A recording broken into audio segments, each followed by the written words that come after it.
લોકો ઘર લેવા પહેલાં કાફી ભૂલો કરે છે, જેવી રીતે કેવી દેખાય છે, કેટલી સસ્તી પ્રોપર્ટી છે, એને ડિસિઝન લઈ લે છે. અને ખરેખર આ emotional decision is equal to a smart investment decision. અને તમે બી સોચતા હો ઇન્વેસ્ટમેન્ટ કરવા માટે, તો આ બેસિક પોઈન્ટ્સ ધ્યાનથી યાદ રાખજો, ધ્યાનથી સાંભળો. તો ફર્સ્ટ, દેખાવા પર નહીં, રિટર્ન પર ધ્યાન રાખો. સરસ દેખાય છે, સરસ ટાવર છે, સરસ વ્યૂ છે, પણ અગર રેન્ટ નથી થતું તો શું ફાયદો? પૂછો, આ પ્રોપર્ટીથી મને કેટલું રેન્ટલ ઇન્કમ આવશે, આ પ્રોપર્ટી પર મને કેટલું અપ્રિસિએશન મળશે.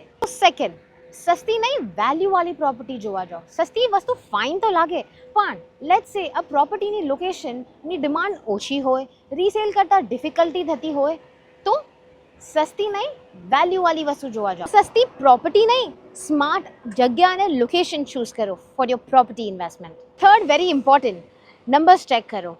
Service charge, maintenance charge, rent કેટલું આવશે, એ બધાને એડ કરવા પછી અગર પૈસા બચે છે તો એ પૈસા જ ખરી ઇન્વેસ્ટમેન્ટ છે. પ્રોપર્ટી ઇઝીલી વેચાય એવી લોકેશનમાં ઇન્વેસ્ટ કરો. પ્રાઇમરી માર્કેટમાં તો પ્રોપર્ટી લઈ લીધી, બટ સેકન્ડરી માર્કેટમાં એ લોકેશનનું શું ડિમાન્ડ છે, ભાઈ પૈસા તો રોકવાનો જોવે. ફિફ્થ, એકલો ડિસિઝન ક્યારે નહીં લેવું. ઓલવેઝ કન્સલ્ટ કરો એક પ્રોપર્ટી કન્સલ્ટન્ટને, બિકોઝ ઓનલાઈન લિસ્ટિંગમાં બધું ફાઇન દેખાય, બ્રોશર્સ એકદમ પરફેક્ટ દેખાય, but actually A property investment ખરી ઇન્વેસ્ટમેન્ટ છે એ ખાલી તમને એક કન્સલ્ટન્ટ જ સમજાવી શકે છે. લાસ્ટ કહીશ, એવી પ્રોપર્ટીમાં ઇન્વેસ્ટ કરો જ્યાં તમારા પૈસા કામ પર લાગે, નહીં તમે.